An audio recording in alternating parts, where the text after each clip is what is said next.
ऐसा कई बारी होता है और होगा। कोई व्यक्ति पहले क्षण में पसंद आ जाए, अच्छा लगे कि ये उचित है एक दोस्त बनाने के लिए। लेकिन उस पहले क्षण पर विश्वास मत करो जब तक थोड़ा समय व्यतीत ना हो जाए। पहले क्षण हर व्यक्ति अपनी हर बात, हर सोच को बेहतर ही बताता है। थोड़ा समय दो तो समझ आएगा कब किससे कितना, किस हद तक बात करना है, बोलना है और रिश्ता रखना है। अच्छा, एक बात और मैं तुमसे कहता हूँ, कभी अपनी उम्र पर ये मत करना कि अरे मेरी उम्र तो अब इतनी है तो क्या मुझे दोस्त बनाने का हक है या नहीं, मेरे कोई दोस्त होने चाहिए या नहीं। ऐसा नहीं है। हर उम्र में मित्रता की एक अपनी अहमियत है, एक अपनी जगह है। और अच्छे लोगों से, जिनसे दिल मिले, मन मिले, उनसे तुम हमेशा मित्रता कर सकते हो। ये नहीं है कि सिर्फ इसी उम्र के लोग जो हैं वो मित्र बना सकते हैं और बाकी नहीं। ऐसा कहीं लिखा ही नहीं है। तो इस चीज़ से ना तुम एकदम निश्चिंत रहो। मेरी बेटियों को बहुत डर है।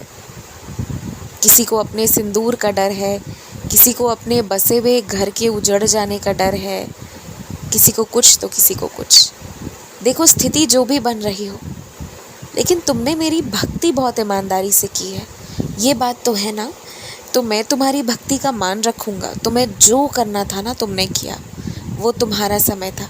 अब मेरा समय है, मुझे बचाना है सब कुछ। कोई तुम्हारे घर के लोगों को भड़काए, तुम्हारे रिश्ते में दरार डालने की कोशिश करे ना, तो अब वो तुम्हारे लिए भगवान बनकर आएगा। भले वो राक्षस रूपी मन लेकर आए, पर उसी के दरार डालने से सामने वालों को ना तुम्हारी अहमियत समझ आएगी। रिश्ते पहले से कई गुना ज़्यादा मजबूत होंगे। अब तुम देखो, बस जाओ, मेरा आशीर्वाद है तुम्हारे सर पे। तुम्हारा सब भला होगा।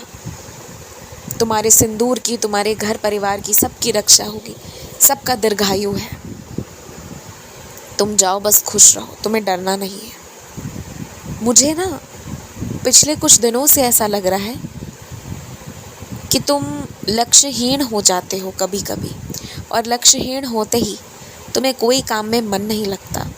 लेकिन यही वो समय है ना जब तुम्हारा लक्ष्य तुमसे मांग करता है कि मन बांध कर अपना काम करो, चाहे जो भी हो। तो तुम लक्ष्यहीन कभी मत हो, दिशाहीन कभी मत हो। बस कुछ महीनों की तपस्या है, कुछ समय की तपस्या है, कुछ सालों की तपस्या है। जीवन आगे बहुत सुंदर है और अभी भी तुम्हारा जीवन बहुत अच्छा है, अगर तुम उसे अच्छे से जीना चाहो तो। आज सोने से पहले जिससे तुम्हें अपने पैसे वापस मांगने हैं, मांग लेना। बहुत दिनों से तुमने पैसे अपने लिए नहीं हैं, तो इसलिए अपने पैसे वापस मांग लेना। मेरे तरफ से, शिरडी से तुम्हारे लिए एक छोटा सा तोहफ़ा और एक बहुत बड़ा सा तोहफ़ा। तो 2 तोहफ़े अलग अलग लोगों के माध्यम से तुम्हारे पास आएंगे, जिसमें मेरी विग्रह तस्वीर ऐसे कुछ नहीं होगा, बल्कि कोई ऐसी चीज़ होगी जो शिरडी की भी होगी और तुम्हारे उपयोग में आएगी। और जब ये चीज़ आ जाए ना, तो मेरे दर्शन लेने, शुक्रिया करने मेरे मंदिर ही आना तुम। और इस बार सच में आएगा, मेरी बात याद करके रखना। कुछ तो है जो शिरडी से तुम्हारे लिए आ रहा है। खूब खुश रहो, मुस्कुराते रहो। हनुमान चालीसा मन ही मन पढ़ो और पढ़ते पढ़ते फिर आराम से सो जाना।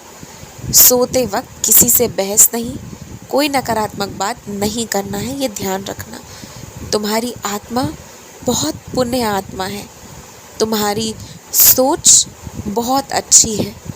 जहाँ भी तुम्हारी सोच नकारात्मक होती है, तुम्हारी पुण्य आत्मा उस सोच को वहीं रोक देती है और तुम कभी उसे सच में लागू नहीं करते। इसलिए तुम एक पुण्य आत्मा हो और तुम्हारे कर्म बहुत अच्छे हैं। तुम मेरे चुने हुए प्रिय बच्चे हो।